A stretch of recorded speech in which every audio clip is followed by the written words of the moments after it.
28 جولائی ہے اور غزل نمبر 264 میر کی. اس میں ایک بہت ہی میر کا ریپرزینٹیو سگنیچر شعر ہے اور کیفیت کا شعر ہے جس کو آدمی آنکھیں میچ کے صرف سوچے تو لطف ہے. ڈسکشن کیا کرے اس میں. وہ شعر ہے, اس میں میں بات نہیں کروں گا زیادہ, اس لیے کیونکہ کیفیت کا ہے کہ جی میں پھرتا ہے میر وہ میرے, جی میں پھرتا ہے میر وہ میرے, جاگتا ہوں کہ خواب کرتا ہوں. اس پہ نہیں بات کریں گے, بات ہم ایک اور شعر پہ کریں گے. کچھ ٹیکنیکل اس میں ایسی باتیں ہیں جن پہ میں تھوڑا سا وقت دینا چاہتا ہوں, 2-4 منٹ کا. وہ شعر ہے کہ کوئی بجھتی ہے یہ بھڑک میں ابس, تشنگی پر عتاب کرتا ہوں. 2 اشعار اور فاروق صاحب نے اس غزل کے چنے ہیں, ان پہ بات کا وقت بھی نہیں ہے, کوئی ایسے ہے بھی نہیں. کہ عام حکم شراب کرتا ہوں, محتسب کو کباب کرتا ہوں. ٹک تو رہ جا اے بنائے ہستی تو, ٹک تو رہ جا اے بنائے ہستی تو, تجھ کو کیسا خراب کر. بہت اعلیٰ ہے یہ بھی. چلیے اس پہ آتے ہیں. کچھ تو بجھتی ہے یہ بھڑک میں ابس. کہتے ہیں کہ بھڑک بمانی شعلہ تو لغت میں ملتا ہے, لیکن بھڑک بمانی آگ نہیں ملتا. کیا بات ہے جی. اب اسے میر کا تصرف کہیے, یعنی میر کا سگنیچر استعمال کہیے, یا لغت کی نارسائی, یا مجاز مرسل کی عمدہ مثال فرض کیجیے. اب یہ مجاز مرسل کی وجہ سے میں نے کہا تھا میں اس پہ 2-4 منٹ لوں گا. پہلے شعر کے بارے میں دیکھتے ہیں فاروقی صاحب کیا کہہ رہے ہیں, پھر مجاز مرسل کے بارے میں کریں گے بات. کہ عمدہ مثال لیجئے کہ تفاعل کہہ کر فاعل مراد لیا ہے, میں آخری صورت کو ترجیح دیتا ہوں. لیکن چونکہ پراکرتی لفظیات پر میر کی دسترس بہت وسیع تھی. پراکرتی یعنی وہ زبان جو کہ ہماری اینشین زبان ہے, سنسکرت سے بھی پہلے, 600 برس 600 BC سے بھی پہلے کی پراکرت کئی زبانوں کا مکسچر تھی. کہ ہند یورپی زبانوں کی خاندانوں میں سے ہند ایرانی گروپ کی ایک شاخ تھی جو ہمارے بر اعظم میں عام تھی اس زمانے. یعنی پالی جو بدھوں کی زبان تھی اور جو جینوں نے بدھ سے لی تھی, وہ پارسی پراکرتی تھی. جینوں کی مذہبی کتاب سوانتا یا اگاما 3 قسم کی پراکرتی میں لکھی. تو میر صاحب جو تھے اس یعنی زبان پہ ان کو عبور تھا کہہ رہے ہیں, یا دسترس بہت وسیع تھی. کیا کہہ رہے ہیں, جان ایلیا یاد آتے ہیں شاید تھوڑی مبالغے میں. وہ کہا کرتے تھے کہ جن کو عربی فارسی نہیں آتی ان کو اردو شاعری سے کوئی مطلب نہیں رکھنا چاہیے. اور پھر آگے بڑھ جاتے تھے, اگر ذرا جھونک زیادہ ہو جائے تو کہتے ہیں جس کو عبرانی نہیں آتی اس کو فارسی اور عربی سے بھی پنگا نہیں لینا چاہیے. تو پراکرتی کرتے تھے میر صاحب, بہت وسیع تھی. اس لیے ممکن ہے یہ کسی مقامی بولی میں بھڑک بمانی آگ بھی ہو. بہرحال اسی ایک لفظ کی تازگی شعر کو انتخاب میں رکھنے کے لیے کافی ہے, یعنی بھڑک کی. لیکن بعض پہلو اور بھی ہیں. پہلے تو یہ دیکھیے کہ بھڑک کی وضاحت نہیں کی یہ کون سی آگ ہے, لیکن یہ بھڑک کہہ کر کلام میں زور بھی پیدا کیا اور یہ کنایہ بھی رکھ دیا کہ آگ پرانی ہے, اور سننے والے کو معلوم بھی ہے کہ یہ آگ کون سی ہے, کس کی لگائی ہوئی ہے. خود کلامی کا بھی لہجہ ہے, یعنی کوئی سامنے نہیں ہے اور متکلم اپنے دل سے بات کر رہا ہے کہ میں خواہ مخواہ اپنی پیاس پر خفا ہو رہا ہوں. یہ آگ وہ نہیں جو کسی چیز سے بجھ جائے. یہ کنایہ بھی بہت لطیف ہے کہ پہلے مصرع میں صرف یہ بھڑک کہا اور دوسرے مصرع میں وضاحت کی کہ بھڑک سے پیاس مراد ہے. اب یہ نقطہ پیدا ہوا کہ آگ الگ چیز ہے اور پیاس الگ شے ہے.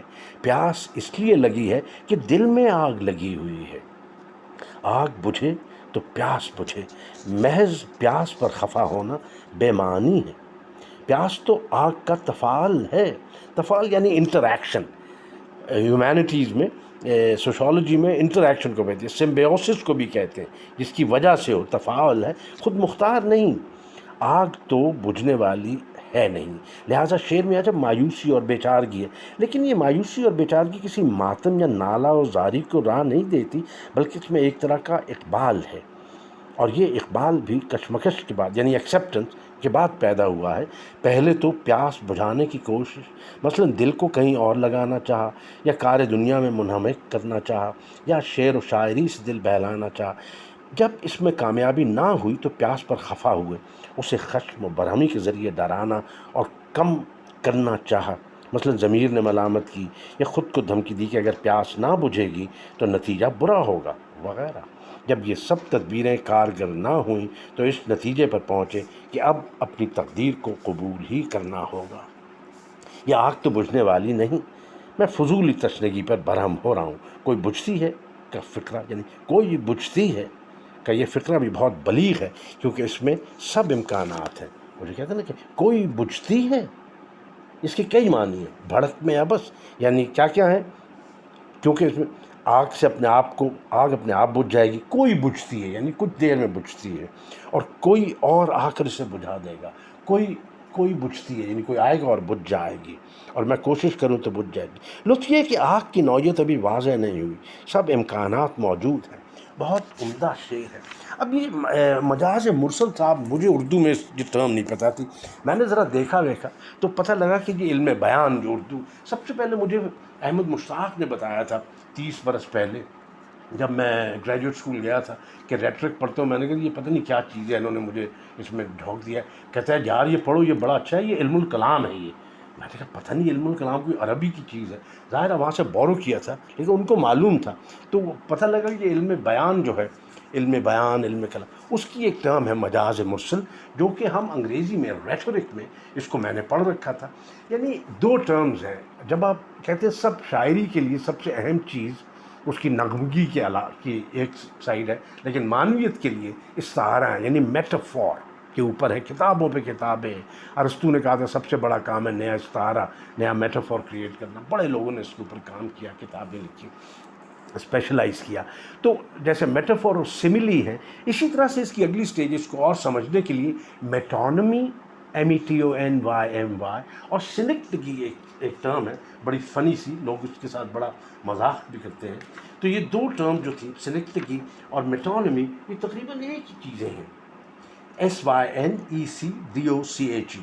ان دونوں میں فرق ہے چھوٹا سا، اتنا معمولی فرق ہے کہ جوزف کیمبل، جو کہ 18ویں صدی کے ہمارے بابے تھے ریٹرک کے، وہ کہتے ہیں کہ یہ فرق ہے ہی نہیں جو لوگوں نے ڈال رکھا ہے، اس کو ایک ہی سمجھیں۔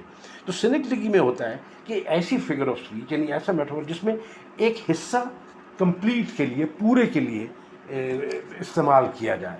مثلا جیسے اردو میں کہتے ہیں کراؤن کے لیے شپ، یعنی شپ کے لیے کئی دفعہ کہتے ہیں نا سیل، یا بائیسیکل کے لیے آپ وہیکل کہہ دیں، یا سورڈ کے لیے ویپن کہہ دیں، شپ کے لیے ویسل کہہ دیں، رائفلس کے لیے یعنی بوٹس آن دا گراؤنڈ بہت کہا جاتا ہے پاکستان میں، بوٹس آن دا گراؤنڈ، تو بوٹس کہہ دیں ان کے لیے، فوجیوں کے لیے۔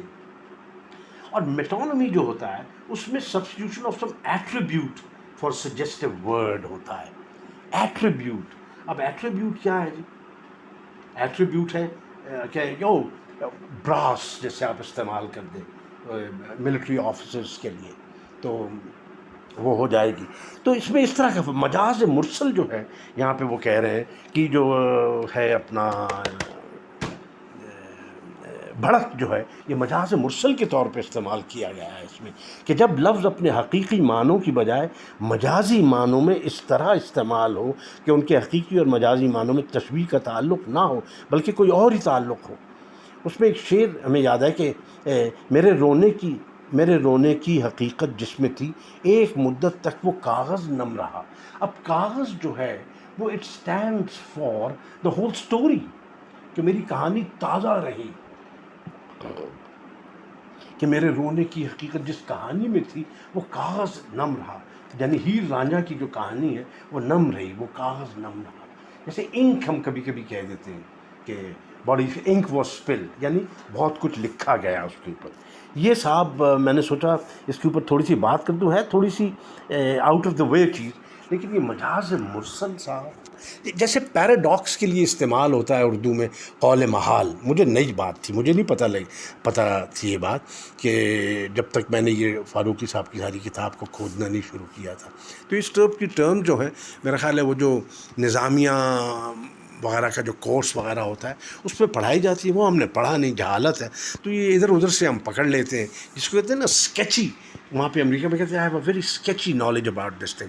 تو اب ہمیں احساس ہوتا ہے کہ اتنے سال ہا سال شعر وغیرہ پڑھنے کے باوجود بھی اس کی جو ٹیکنیکل جو کمپلیکسٹی ہے، اس کی ہماری جو انفارمیشن ہے، نالج میری، یعنی ہم کہہ رہے ہیں میری ذاتی، وہ بہت ہی اسکیچی ہے. تو صاحب پلیز ہولڈ کیجئے بیئر ود می، اور کوئی چیز آپ اس میں اگر بڑھانا چاہیں، ایکسپینڈ کرنا چاہیں تو ہماری جناب عزت افزائی ہوگی، ہمیں بتائیے گا یا وہاں لکھ دیجیے گا فیس بک پہ، یا جیسے بھی آپ چاہیں. بہت بہت شکریہ.